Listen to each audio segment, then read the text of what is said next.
Soyez les bienvenus, merci de nous rejoindre pour cette nouvelle émission placée sous le signe de l'art contemporain.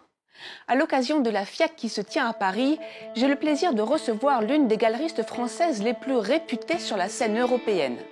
Avec 3 espaces à Paris et Bruxelles et près de 30 ans de carrière, elle représente plus d'une quarantaine d'artistes internationaux. Des artistes confirmés comme ceux de la nouvelle génération. Nathalie Obadia est mon invitée et je vais tout de suite la rejoindre.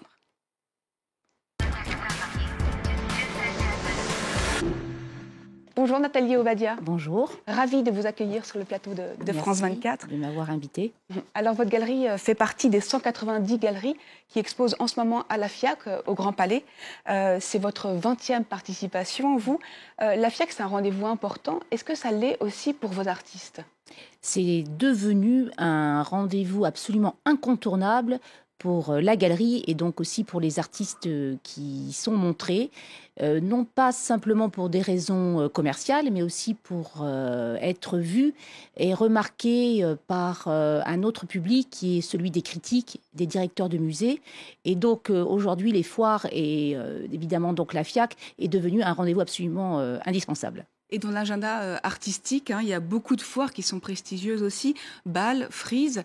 Est-ce que vous pensez que Paris reste un lieu important pour la création contemporaine aujourd'hui ? Écoutez, je crois que Paris, en Europe en tout cas, et à un niveau beaucoup plus international, est devenue une place absolument incontournable. Je pense même que en Europe continentale, je mets un petit peu à part Londres, qui est quand même une ville absolument maintenant internationale, est devenue la seconde place. Voilà. Je pense que l'Allemagne n'a pas donné justement avec Berlin une foire vraiment importante. C'est aussi le cas de l'Espagne ou de l'Italie. Et Paris aujourd'hui est devenu effectivement une place absolument incontournable. On le voit d'ailleurs par la qualité des galeries du monde entier qui viennent à la FIAC, par le public qui était là encore hier matin, qui est du niveau justement des vernissages de Bâle et de Frieze, et aussi des activités annexes qui sont organisées au moment de la FIAC, c'est-à-dire dans les galeries et aussi dans les musées. Alors venons-en à vous maintenant. Vous avez créé votre galerie il y a 21 ans avec l'intention de représenter à la fois la jeune garde, la nouvelle génération d'artistes et puis des artistes plus confirmés. Qu'est-ce qui vous intéresse dans ce rapprochement-là ? Le fait de montrer en tout cas que l'art contemporain est lié au passé, est lié à une histoire de l'art. Et justement, je pense qu'il était extrêmement important de montrer qu'effectivement, ce qui est aujourd'hui n'est pas simplement la vérité d'un moment, mais qu'il y a un lien dans l'histoire de l'art et aussi dans une histoire plus globale, puisque en dehors d'artistes plus confirmés ou même d'artistes décédés comme Martin Barré ou Jean Devanne, dont je m'occupe de la succession, il y a aussi le fait d'aller exposer des artistes qui viennent non plus de l'Occident, mais aussi d'Asie, d'Afrique ou du Moyen-Orient. Oui, on va avoir l'occasion d'en reparler. Et c'est aussi une histoire sans doute d'influence. On est allé rencontrer l'un de vos artistes dans les allées de la FIAC et on lui a demandé ce qu'il appréciait de plus dans votre démarche. On écoute.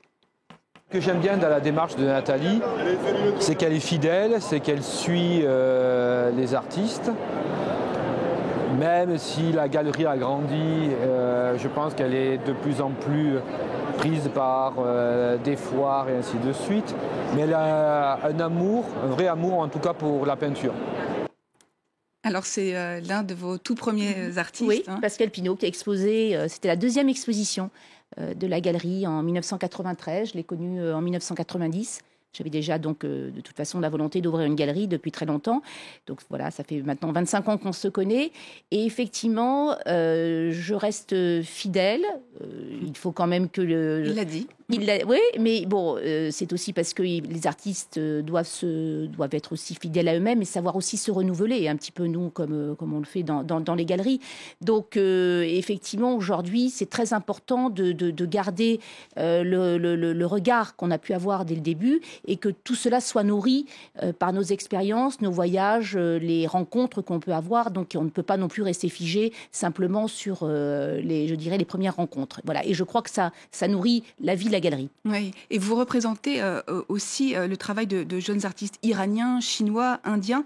On a rarement l'occasion de voir ce type d'artistes d'avant-garde sur la scène européenne et américaine. Est-ce que en fait c'est le résultat d'un parti pris ou est-ce que c'est le résultat de hasard ?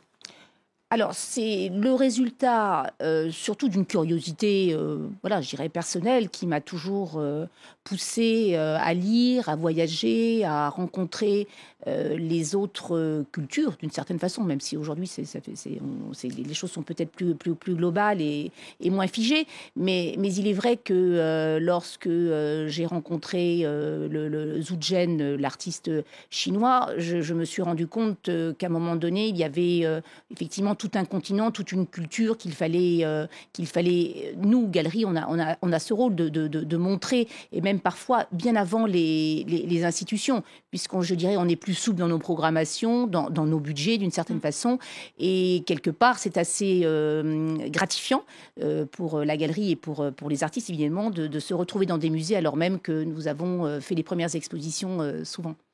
Et concernant le marché de l'art, il a été finalement assez épargné dans la récession. Les collectionneurs, en fait, continuent vraiment d'être actifs et en demande. Et on a parlé à l'un d'entre eux dans les allées de la FIAC.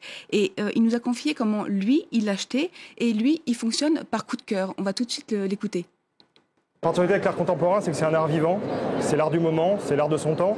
Et donc, il y a tous les jours de nouvelles œuvres et de nouveaux artistes à découvrir. C'est pour ça qu'il est très important, effectivement, d'écouter son cœur et de pouvoir repérer certains artistes avec lesquels on va dialoguer en achetant des œuvres à rythme régulier dont on va suivre le travail. Alors lui, il a dit, il se méfie des tendances. Et vous, est-ce que après des années de succès et de reconnaissance, comment est-ce que vous fonctionnez ? Comment est-ce que vous décidez de représenter un artiste ? Je décide de le représenter à partir du moment où je me dis effectivement, je suis dans un atelier, il y a des rencontres, tout d'un coup, on se dit, effectivement, il y a quelque chose de nouveau, une approche inédite dans la manière de s'exprimer. Je fais attention effectivement de ne pas rentrer dans des effets de mode, de m'emballer justement lors d'un voyage ou simplement après une lecture d'un article qui me dirait voilà tel ou tel artiste. Je crois que c'est aussi la personnalité, c'est se projeter ensemble, de se dire que sur le long terme, la personnalité de l'artiste, ce qu'il va pouvoir exprimer est on se projette sur le long terme. Voilà, c'est pas juste simplement une exposition en se disant allez, je le fais parce qu'il faut le faire à ce moment-là. Donc ça, c'est un subtil, un subtil choix qu'il faut faire, mais c'est celui qui, en tout cas, qui me détermine. Et justement, le métier de galeriste, on le dit, est de plus en plus compétitif. On a voulu savoir comment d'autres galeristes européens percevaient l'évolution de leur métier. On a parlé à Tadeusz Ropak. Il nous confie que c'est finalement assez difficile par moment. On l'écoute. Cela fait 30 ans que je suis galeriste. Et j'ai vu le monde de l'art descendre de sa tour d'ivoire pour arriver maintenant au centre de la vie des gens. Aujourd'hui, l'art contemporain intéresse les jeunes qui veulent y être associés. C'est devenu quelque chose d'accessible et de normal. Mais c'est un métier devenu difficile, parce que la concurrence est plus forte notamment. Mais au final, les aspects positifs l'emportent largement sur les plus difficiles. Le jeu en vaut la chandelle. Ouais, je suis tout à fait d'accord avec ce que dit Tadeusz Ropak. C'est de toute façon un métier absolument passionnant. Nous sommes immergés 24 heures sur 24. 12 mois sur 12, même lorsqu'on est en vacances, finalement, on est tenté d'aller voir l'exposition qui est à côté, même si on est dans un endroit reculé. On est tenté de savoir ce qui se passe sur la scène artistique locale. Donc, c'est un métier vraiment extraordinaire. Quant à dire que c'est devenu quelque chose de normal, je crois que justement, c'est un peu toute la magie de ce qui se passe et de notre secteur d'activité, qu'on ne peut pas rapprocher justement par rapport au secteur du luxe, qu'on a pu le faire. Nous apportons une magie, nous apportons aussi, je dirais que nous sommes des passeurs entre le créateur et le collectionneur qui vient chercher à la galerie. Et c'est pour ça aussi que nous existons à côté des ventes aux enchères qui sont quelque chose d'important, mais qui n'ont pas remplacé les galeries, c'est que nous apportons justement cette espèce de découverte de la créativité. Et ça, je crois que c'est absolument unique. Donc, je crois que ça ne sera jamais un métier normal. Et parlant de magie, vous avez l'une de vos artistes, Johanna Vasconcelos, qui a été exposée au château de Versailles en 2012.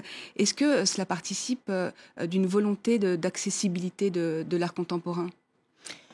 Je ne crois pas dans le cas de Johanna Vasconcelos, parce que si justement elle a été exposée au château de Versailles, c'est parce qu'elle était vraiment en résonance avec le château, avec une certaine vision du décorum, de la vie dans un endroit extraordinaire, parce que justement Johanna Vasconcelos est une artiste extraordinaire. Et il faut dire que la moitié des œuvres qui étaient exposées existaient déjà, elles n'ont pas été fabriquées pour l'exposition. Donc il y avait un véritable dialogue entre justement ce qui s'est passé dans l'histoire, dans l'architecture du château et ce qu'a pu justement exprimer Johanna Vasconcelos. Oui, et on le voit vraiment en image, c'est vrai que c'est vraiment... Voilà, exactement. Ça, c'était dans la chambre, dans ce qu'on appelle la chambre du souper, où effectivement il y avait ces deux animaux qui étaient installés ici. Voilà, exactement. Il y a eu d'autres œuvres comme ça. Mais c'était une exposition qui a été justement vue d'ailleurs comme une des plus réussies, avec celle de Jeff Koons, que j'ai trouvé aussi absolument bien en dialogue avec le château. Et justement, quand on regardait l'historique des œuvres qui étaient exposées, elles étaient là en amont déjà. C'était vraiment magnifique. Merci infiniment Nathalie Obadia d'avoir été notre invitée sur France 24. Et merci à vous tous de nous avoir suivis. Merci aussi évidemment aux artistes du service culture qui m'ont aidé à préparer cette émission. Et on se quitte dans les allées de la FIAC avec une compilation de nos coups de cœur. À très bientôt.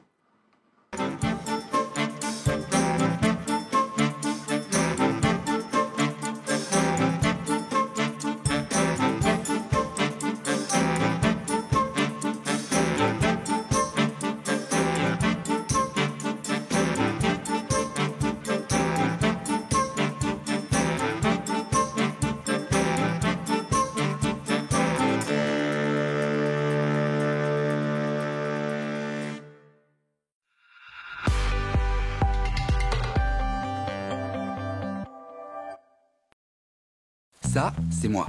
Et ça, c'est Tout Flamme, mon entreprise de bougies. Ça, c'est quand j'ai vu que nos ventes ne s'enflammaient pas. Heureusement, mon postier n'était pas loin. Il m'a dit d'appeler un conseiller entreprise de la Poste qui m'a donné plein d'idées lumineuses. Création et envoi de mailing, refonte de notre site e-commerce et même suivi en ligne de nos expéditions. Et là, c'est le carnet de commandes qui a chauffé. Maintenant, quand il y a le feu, c'est pour répondre à nos clients. Et c'est pas tout. Éclairé par les experts internationaux de la Poste, on a pu se développer à l'étranger. Plus proche, plus performante, une nouvelle idée de la Poste.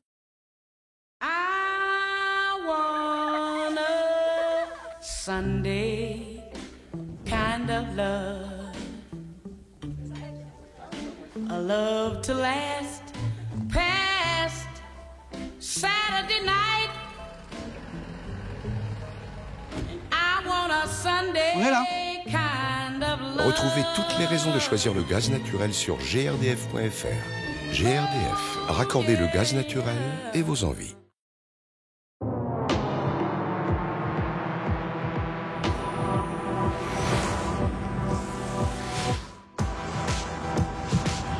Un battement,